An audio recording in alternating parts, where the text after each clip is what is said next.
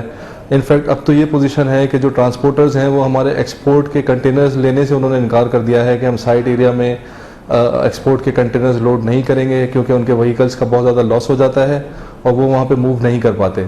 اور اس وقت ہماری یہ پوزیشن ہے کہ ہم اپنی فیکٹریز پہ نہیں جا پاتے، اکثر ہمیں کہیں ہیڈ آفس پہ بیٹھ کے کام کو مینٹین کرنا پڑتا ہے، اور اگر جا بھی سکتے ہیں تو وہ اس کے لیے 4 ویلر چاہیے منیمم، اور کچھ جگہوں پہ تو وہ بھی نہیں ہو سکتا۔ اب یہ حال میں نے آپ کو بتایا مین روڈز کا، اب اس سے آپ اندازہ لگا لیں گے جو اندرونی روڈز ہیں اور جو چھوٹی گلیاں ہیں وہاں پہ سائٹ کا کیا حال ہوگا۔ اور اس وقت ہنگامی صورتحال ہے، اور آپ جب سائٹ آئیں گے تو آپ کو لگے گا ایسے کہ یہاں پہ کسی نے بمباری کی ہوئی ہے، اور وہ موئنجو داڑو سے بھی برا حال آپ کو سائٹ انڈسٹریل ایریا کا نظر آئے گا، جو کہ بہت ہی انفارچونیٹ ہے۔ اور اس ایریا میں ہم ڈائریکٹ 5 لاکھ لوگوں کو کم و بیش امپلائمنٹ پرووائڈ کرتے ہیں، اور پاکستان کے اکنامی میں 35% ریونیو یہاں سے جنریٹ ہوتا ہے، اور نیشنل ایکسچیکر میں ہم 35% کنٹریبیوٹ کرتے ہیں۔ اس کے باوجود اس ایریا کا یہ حال ہے، اور مجھے ایک بات یہ نہیں سمجھ آتی کہ جب تک یہ انفراسٹرکچر بہتر نہیں ہوگا، ہمارے پاس کسٹمرز نہیں آئیں گے، تو ہم اپنے ایکسپورٹس بڑھائیں گے کیسے، اور ہمارا ٹریڈ ڈیفیسٹ کم کیسے ہوگا۔ اور پرائم منسٹر صاحب کا جو ویژن ہے کہ پاکستان کے ایکسپورٹس کو ڈبل کرنا ہے اور ٹریڈ ڈیفیسٹ کو ختم کرنا ہے، وہ اس حالات میں تو ناممکن ہے۔ تو کراچی کی جو صورتحال ہے مجموعی طور پہ، کراچی کی جو صنعتوں کے صنعتی علاقوں کا جو حال ہے، جو انفراسٹرکچر کا حال ہے، جو کھڈر بن چکی ہیں تمام روڈیں، چلنا پھرنا، گاڑی چلانا، پہنچنا، سامان لانا، سامان لے جانا، مزدور لانا، مزدور لے جانا، اسٹاف کا آنا، اسٹاف کا جانا، یہ تمام چیزیں ناممکن ہو گئی ہیں اور یہ پوری صورتحال اپنی آنکھوں دیکھا حال آپ نے دیکھ لیا ہے. ایک ڈراؤنا خواب ہے جو کراچی ایک منظر پیش کر رہا ہے. پرواہ کسی کو نہیں ہے, نام کو بھی پرواہ نہیں ہے.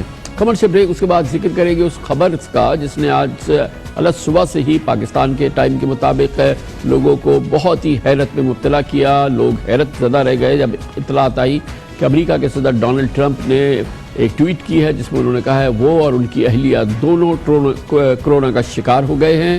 اور یہ اس وقت ہوا ہے جب امریکی صدارتی انتخابات میں محض 1 مہینہ رہ گیا ہے. 15 دن اب وہ کوارنٹین کریں گے. یقیناً ان کے انتخابی پراسپیکٹس پہ اس کا بہت بڑا اثر پڑے گا. ویسے بھی صدر ٹرمپ اس وقت جو پولز ہیں اس میں بہت پیچھے نظر آ رہے ہیں اپنے مقابل جو بائیڈن کے. اس کی تفصیل سے بات کرتے ہیں چھوٹے سے وقفے کے بعد.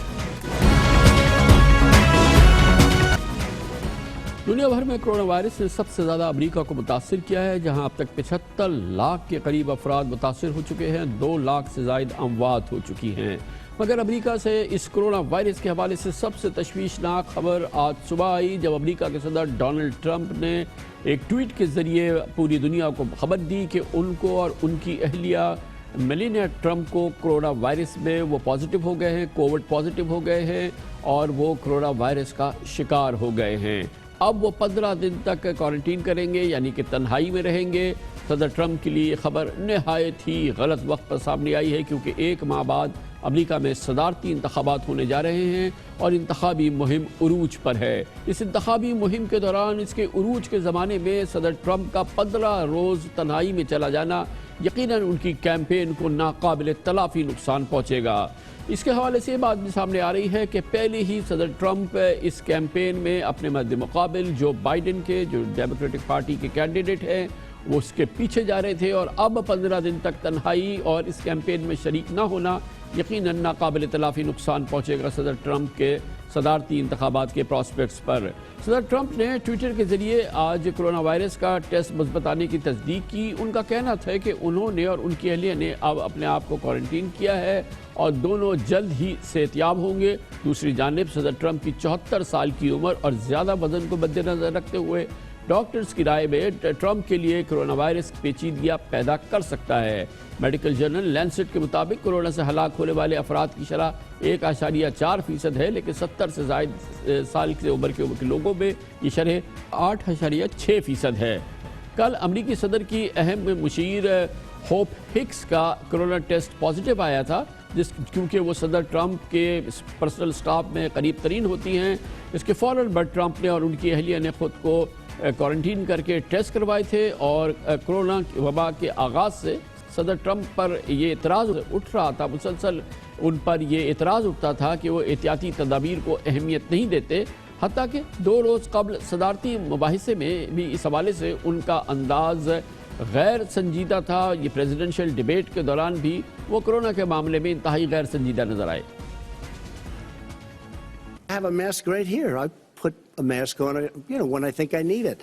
Tonight, as an example, everybody's had a test and you've had social distancing and all of the things that you have to, but I wear masks when needed. When needed, I wear masks. Okay, let me ask. I don't wear masks like him. Every time you see him, he's got a mask. He could be speaking 200 feet away from it. He shows up with the biggest mask I've ever seen. اس مذاق اڑانے کی قیمت ادا کرنی پڑی ہے صدر Trump کو, ایسا لگتا ہے. ٹرمپ کئی مہینوں سے کرونا وائرس کے اثرات کو نظر انداز کرتے رہے ہیں. ان پر یہ بھی الزام لگا کہ انہوں نے اس سے بچاؤ سے متعلق مس انفارمیشن بھی پھیلائی. مئی کے مہینے میں وہ کہتے رہے کہ ڈاکٹرز کی آراء کے خلاف انہوں نے لوگوں کو مشورہ دیا کہ وہ کلوروکوین استعمال کریں. A lot of good things have come out about the hydroxy. A lot of good مگر یہ تمام دعوے اب فیل ہو گئے ہیں. 3 نومبر کو امریکہ میں صدارتی انتخابات ہو رہے ہیں. صدارتی انتخاب کے لیے ریپبلکن پارٹی کے امیدوار صدر ٹرمپ کا براہ راست مقابلہ, جیسے میں نے آپ کو بتایا, ڈیموکریٹک پارٹی سے تعلق رکھنے والے سابق نائب صدر امریکہ جو بائیڈن سے ہے. اس وقت انتخابی مہم اپنے پورے زوروں پر ہے, شباب پر ہے. ایک ایک دن اہم ہے اور بہت معنی رکھتا ہے, اور ایسے میں 2 قیمتی ہفتوں کے لیے صدر ٹرمپ کا تنہائی میں چلے جانا, اس کیمپین میں شریک نہ ہونا, اس کے بہت ہی دور رس اثرات ہوں گے. پورے ماحول پہ بات کرنے کے لیے واشنگٹن جاتے ہیں, جہاں پر امریکہ میں پاکستان کے سینئر ترین صحافی اور تجزیہ کار اور امریکی امور کے ماہر جناب انور اقبال ہمارے ساتھ موجود ہیں. بہت بہت شکریہ انور اقبال صاحب. یہ فرمائیے گا کہ صدر ٹرمپ تنہائی میں چلے گئے ہیں, یقیناً کورونا جب سے آیا ہے دنیا میں اور امریکہ میں، اس کے بعد یہ شاید یہ سب سے بڑی خبر اس سے متعلق ہے.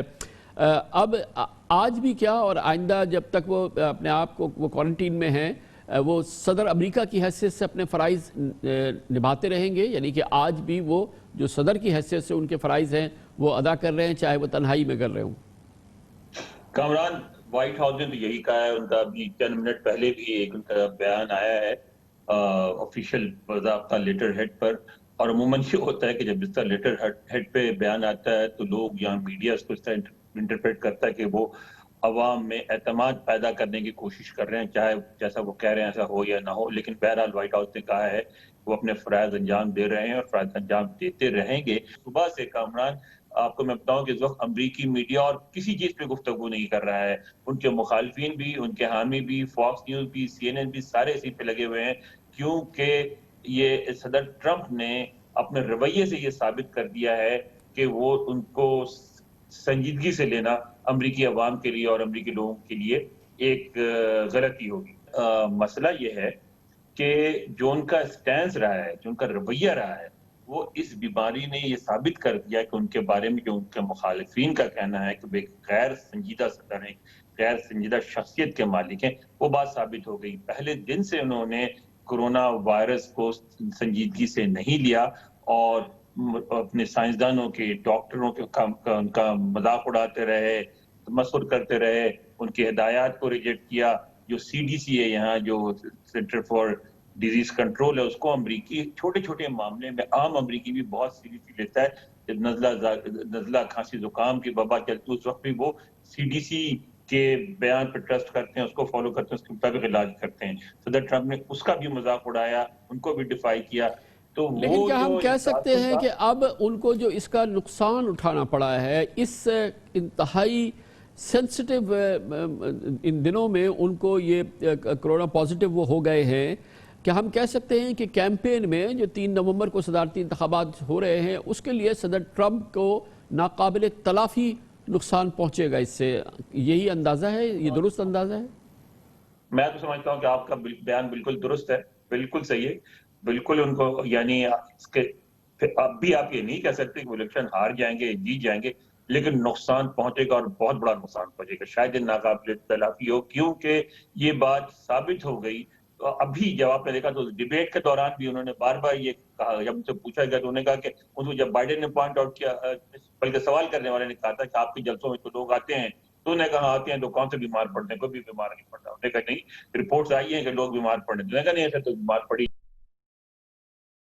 تو یہ جو آئندہ 15 دن تھے جس میں کہ اب وہ تنہائی میں چلے گئے، وہ تو پیکڈ ہوں گے نا ان کے کیمپین کے لحاظ سے. ہر روز ان کی الیکشن کیمپین کے لیے مصروفیات ہوں گی جو کہ تمام جو ہیں ڈاؤن ہو گئی. بالکل ہوگی. اور پھر ڈیبیٹ کا کیا ہوگا؟ اگلی ڈیبیٹ اس میں کیا کریں گے؟ اس کے علاوہ اور بھی چیزیں ہیں. ان کی جو پارٹی میٹنگز ہیں، جو یہاں آپ کو پتا ہے بہت زیادہ انڈور میٹنگز اور سلسلہ سارا ہو رہا ہوتا ہے، وہ تو ساری روک دی گئی ہیں. وہ کوئی بھی فیس ٹو فیس کوئی میٹنگ نہیں کر سکتے، صرف ورچوئل میٹنگز کر سکتے ہیں. وہ بھی جتنا کر سکیں گے کریں گے. اس میں بھی ان کی عمر زیادہ ہے، صحت بہت اچھی نہیں رہتی، تو دیکھنا یہ پڑے گا کہ ان کو اس طرح ایکسپوز کرنا ورچوئل میٹنگ کے لیے بھی، وہ بھی کیا ان کی صحت کے لیے مناسب ہوگا. بہت بہت شکریہ انور اقبال ہمارے ساتھ واشنگٹن سے موجود تھے. کمرشل بریک اس دوران نیوز ہیڈ لائن دیکھیں، جس کے بعد ہم اپنے پروگرام کے باقی حصے کے ساتھ واپس آتے ہیں.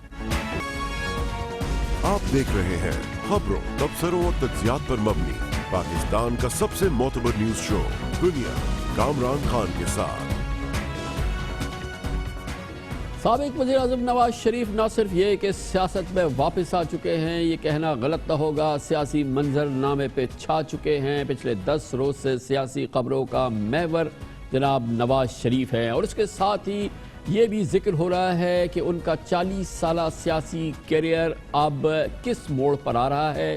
اس میں کوئی شک نہیں کہ ایک اور موقع ہے کہ ہم ان کے 40 سالہ سیاسی کیریئر کا جائزہ لیں اور دیکھیں کہ کیسے اس 40 سالہ سیاسی کیریئر کے دوران اکثر اور کئی مقامات پر کئی ریاستی اداروں سے ان گنت ٹکراؤ کا مجموعہ ہمیں اس کیریئر کا ایک خاصا نظر آتا ہے.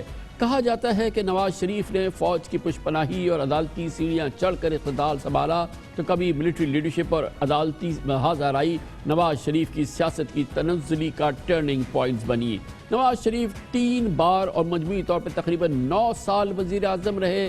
اپنی منفرد طبیعت کی وجہ سے نواز شریف 3 بار اقتدار کی چاشنی سے لطف اندوز تو ہوئے تو انہوں نے اس کے ساتھ ہی جیل کی تلخیاں بھی برداشت کی. عجب مد و جزر ہے نواز شریف کی سیاسی زندگی کا.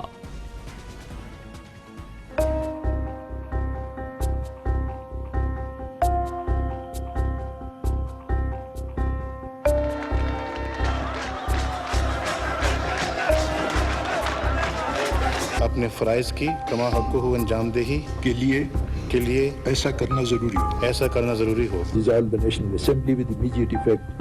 Dismiss the Prime Minister and the Cabinet.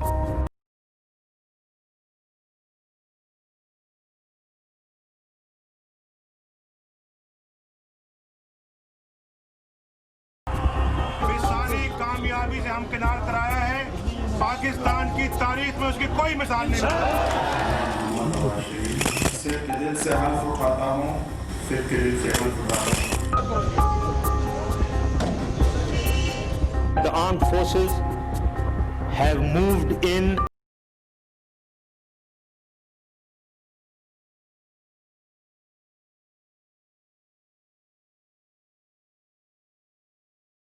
Serve the warrant of arrest to Mr. Mia Mohammad Nawaz Sharif.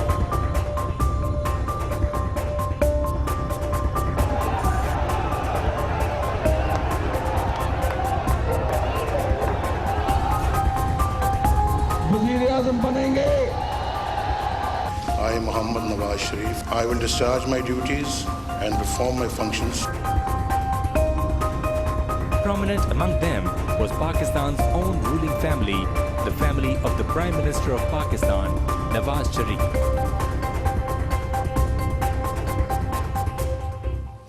گو کہ جناب نواز شریف 9 سال کل ملا کے اقتدار میں رہے, لیکن جنرل ایوب خان سے لے کر جنرل قمر جاوید باجوہ تک پاک فوج کے 14 سربراہان میں سے 5 آرمی چیفز کا تقرر جناب نواز شریف نے کیا, جن میں general Asif Nawaz Janjua, general Abdul Waheed Kakar, general Pervez Musharraf, general Raheel Sharif اور جنرل قمر جاوید باجوہ شامل ہیں. کل ملا کے 10 آرمی چیفز ہیں جنہوں نے جناب نواز شریف کے ساتھ کام کیا.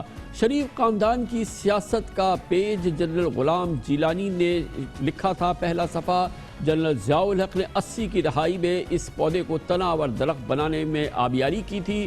نواز شریف بھی جنرل ضیاء الحق کی احسان مندی کا ہمیشہ اعتراف کرتے رہے. I have a great admiration for the late president. He'd done some very good work in the country, and he set very good precedents in the politics of this country, which have had very healthy impact, and I like to pursue those policies. یہ بات کسی سے چھپی نہیں کہ general Aslam bag IGI کی تشکیل دے کے نواز شریف کو اقتدار میں لانے میں بڑا کلیدی کردار ادا کیا. ان کی ریٹائرمنٹ کے بعد general Asif Nawaz Janjua army chief بنے, مگر نواز شریف نے ان کے ساتھ سینگ پھنسائے اور ان کے ساتھ جو ان کے مسائل رہے وہ کوئی سیکرٹ نہیں ہے. جنوری 1993 میں جنرل آصف نواز کا ہارٹ اٹیک سے انتقال ہو گیا اور اب نواز شریف کی صدر غلام اسحاق خان سے مقاسمت بڑھنے لگی, مگر غلام اسحاق خان نے 58(2)(b) کا وار کر کے نواز شریف کو گھر بھیج دیا. سپریم کورٹ سے نواز شریف کے حق میں فیصلہ آیا تو صدارتی کیمپ اور وزیر اعظم ہاؤس کے تعلقات انتہائی کشیدہ ہو گئے اور اس وقت کے army chief general Abdul Waheed Kakar نے مصالحتی کردار ادا کیا, مگر نواز شریف سے کہا کہ گو کہ وہ ڈکٹیشن لینے کے عادی نہیں, مگر آئینی بحران پیدا ہو گیا ہے, اس لیے آپ کو جانا پڑے گا, اور انہیں جانا پڑا. آئینی طریقہ کار کے تحت چیئرمین سینٹ وسیم سجاد قائم مقام صدر بنے اور معین قریشی کی نگرانی میں نئے الیکشن ہو گئے. How can a president in a parliamentary democracy conspire against an elected government and conspire against an elected prime minister? A prime minister, a government which has the mandate of the people of Pakistan, which is of course a parliament which is directly elected. The president is not directly elected. It has dissolved the assembly which elected him as the president of the country.